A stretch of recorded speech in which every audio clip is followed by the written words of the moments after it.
میں چھوڑنے کے علاوہ بھی وزیر اعظم صاحب گمشدگیاں بھی ہیں، انفورس ڈس اپیرنسز اور مسنگ پرسنز کی جو بات ہے، جس میں گزشتہ روز بھی اعتزاز احسن صاحب نے ایک پٹیشن سپریم کورٹ میں دائر کی ہے، جس میں کہا جا رہا ہے کہ یہ جو سٹیپس لیے جا رہے ہیں یہ ایک خوف کی فضا کریٹ کر رہا ہے۔ آپ کے لیے یہ بات پریشان کن ہے؟ وہ تو مطالبہ کر رہے ہیں اس پٹیشن کے ذریعے کہ پروونشل گورنمنٹس کو ہدایت جاری کی جائیں کہ مسنگ پرسنز کی لسٹ جو ہے وہ آپ دریافت کریں، اور ساتھ ساتھ کون کون سی لا انفورسمنٹ ایجنسیز اس میں شامل ہیں؟ دیکھیے جی، رائٹ ٹو اپریہینشن جو ہے نا وہ کسی کورٹ آرڈر کے تحت جو ہے نا اس کو ہیمپر نہیں کیا جا سکتا، روکا نہیں جا سکتا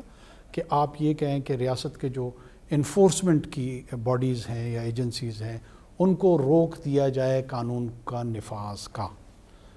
دوسرا، انفورسڈ ڈس اپیرنس اور گرفتاری میں زمین اور آسمان کا فرق ہے۔ بعض اوقات آپ کو کسی الزام کے تحت گرفتار کیا جاتا ہے، اس کا جو پروسیس ہوتا ہے وہ چل رہا ہوتا ہے، اگر اس میں ایکسس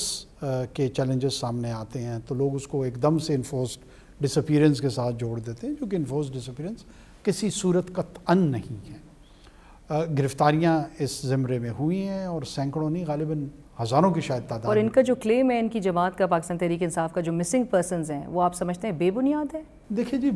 میں آپ کو یہی عرض کر رہا ہوں کہ کوئی ایسا میری نوٹس میں نہیں آیا، اگر آئے گا تو میں ضرور اس پہ بھی انکوائر کروں گا، اور ڈفرینٹ جتنے بھی ہمارے آرگنائزیشنز ہیں لا انفورسمنٹ کے ریلیٹڈ، ان سے ہم پوچھیں گے۔ جو 9 مئی سے جڑے ہوئے واقعات ہیں، ان واقعات کی انویسٹیگیشن کے نتیجے میں جہاں جہاں اپریہینشن گرفتاریاں ہوئی ہیں، یہ ایک لافل پروسیس ہے۔ اگر کوئی اس پروسیس کو ڈسکرائب کرے گا انفورس ڈس اپیرنس یا مسنگ پرسن کے حوالے سے، تو ان کا سیاسی استحقاق تو ہے لیکن قانونی جواز اس کا کوئی